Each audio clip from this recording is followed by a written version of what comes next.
পৃথিবীর মানুষ এখনো পর্যন্ত মাত্র 12 কিলোমিটার পর্যন্ত নিচ পর্যন্ত যেতে পেরেছে।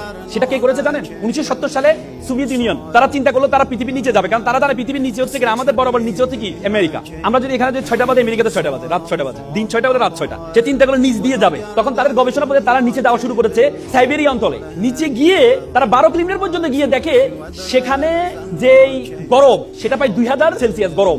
লোহা গলে যাচ্ছে সেখানে, কারণ 1500তে গেলে লোহা গলে যায়। আপনি দেখেন সূর্য আমাদেরকে গরম দেয়, আমরা 40, 50, 60 সেলসিয়াস গরম পাই আমরা। সূর্য আমাদের গরম দেয়, কিন্তু মাটির নিচে কিভাবে গরম হয়? পরবর্তীতে আর যেতে পারে নাই। সেই গবেষণা প্রতিষ্ঠানের প্রধান ছিলেন ডক্টর এসবক। তিনি বলেন, আমি যখন যেতে পারছি না, তখন আমি একটা মাইক্রোফোন পাঠিয়েছিলাম সাউন্ড নেওয়ার জন্য, ভিতরে কি সাউন্ড হয়। বিলিভ অর নট, তিনি একজন খ্রিস্টান।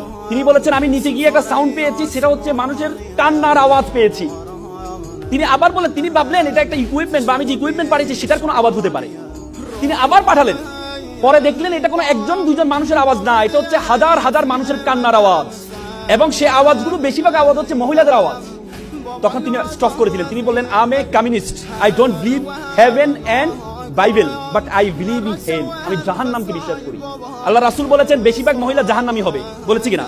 এবং আমরা জান্নাতের ইল্লিন আর সিজ্জিন, ইল্লিন হচ্ছে যেখানে আমরা মৃত্যুবরণ করার পরে আমাদের বডিটাকে, আমাদের রূহটাকে ইল্লিনে নেওয়া হয়। ইল্লিন বলতে আল্লাহ তাআলার যে আরশের নিচে রাখা হয় সিদরাতুল মুনতাহার পরে।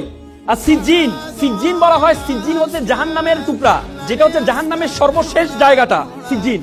আব্দুল্লাহ ইবনে আব্বাস আল্লাহ রাসূলের চাচাতো ভাই ছিলেন। আল্লাহ রাসূলের চাচাতো ভাই আব্দুল্লাহ ইবনে আব্বাস বলেছেন, সিজ্জিন হচ্ছে পৃথিবীর সর্বশেষে অবস্থিত, মানে পৃথিবীর নিচে অবস্থিত সিজ্জিন। তার মানে জাহান্নাম হচ্ছে পৃথিবীর নিচে অবস্থিত। আপনি চিন্তা করতে পারেন যে হাদিস সূরা নূহতে বলা আছে, ফেরাউনকে আমি পানিতে ডুবিয়েছি, ডুবানোর পরে তাকে আমি জাহান্নামে নিক্ষেপ করেছি। তার মানে নিচে গিয়েছে, নিচে থেকে জাহান্নামে কিভাবে যায়? তার মানে আমাদের পৃথিবীর নিচে যে আগুন আছে, সে আগুনের সেলসিয়াস বিজ্ঞানীরা বলেছেন 6000 সেলসিয়াস গরম।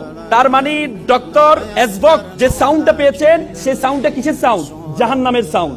বিশ্বাস করেন, আমি যখন এই থিসিসটা পড়লাম, বিশ্বাস করেন আমি আমার চোখের পানি ধরে রাখতে পারি নাই, যে আমরা পৃথিবীর এত জায়গায় গিয়েছি, আমরা উপরে আকাশ আসমান এত জায়গায় গিয়েছি, কিন্তু আমরা পৃথিবীর নিচ পর্যন্ত এখনো যেতে পারি নাই। মাত্র 1%, পৃথিবীর ব্যাসার্ধের মাত্র 1% থেকে কম আমরা নিচে যেতে পেরেছি, তার নিচে যেতে পারি নাই। তার মানে আল্লাহ তাআলা যে আমাদের জন্য জাহান্নাম রেডি করেছেন, আমাদের জন্য জাহান্নাম প্রস্তুত করেছেন, সেটার প্রিপারেশন আমাদেরকে নিতে হবে, সেটার প্রিপারেশন আপনাকে নিতে হবে। এজন্য আপনাদেরকে এখানে বলেছেন আল্লাহ তাআলা আল্লাহ রাসূলকে প্রথম যে উপদেশটা দিয়েছেন সেটা হচ্ছে ইকরা, পড়ো।